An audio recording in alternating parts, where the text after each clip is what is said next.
हो अलैक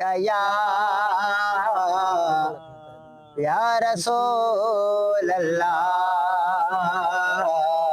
वसल्लम अलैक या हबीब अल्लाह। ओ तुझा कुर्बल खे ओ करीम नबी तो तारो मदन के रंग लायो। आ तुझा कुर्बल खे ओ करीम नबी तो तारो मदन के रंग लायो। यारा बेहबले उम्मत यारा बेहबले उम्मत साईं अचण सां तो फरमायो वा तुझा कुर्बल खे ओ करीम नबी तो तारो मदन के रंग लायो।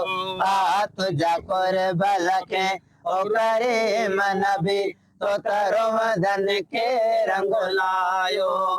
जेका तुंहिंजे कदमन साण लगी सापा को मिटे अरशन ते पुगी। जेका तुंहिंजे कदमन साण लगी सापा को मिटे अरशन ते पुगी। कुर्बान वञा तुझे कदमन ता कुर्बान वञा तुझे कदमन ता जने अर्श वज़ीम बणायो वा तुझा कुर्बल खे ओ करीम नबी तो तारो मदन के रंग लायो।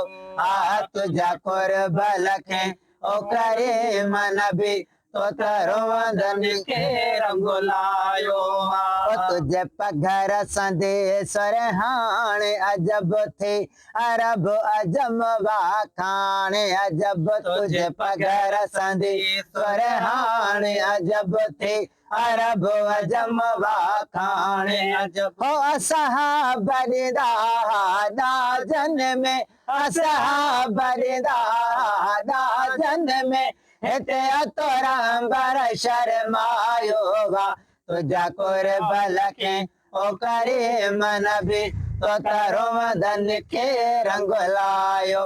आ तुझा कुर्बल खे ओ करीम नबी तो तारो मदन के रंग लायो।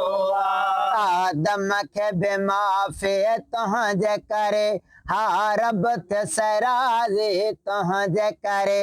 आदम खे बे माफ़ी तुंहिंजे करे हा रब थे सराज़ी तुंहिंजे करे। ऐसा बि ईंदो वरते उम्मत ऐसा बि ईंदो वरते उम्मत जंहिंजो अर्ज़ो अल्लाह गायो वा तुझा कुर्बल खे ओ करीम नबी तो तारो मदन के रंग लायो।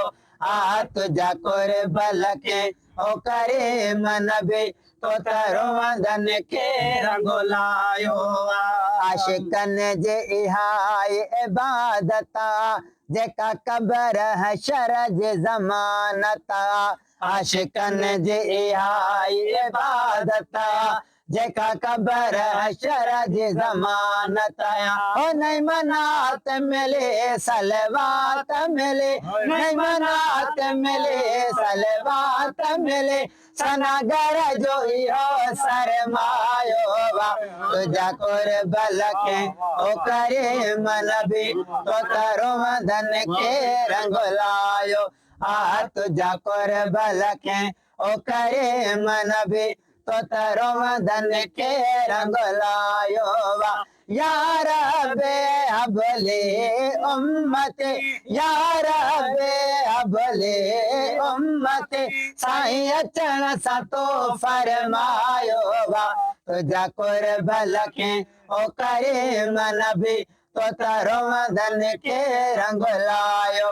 आ तुझा कुर्बल खे ओ करीम नबी तो तारो मदन के रंग लायो।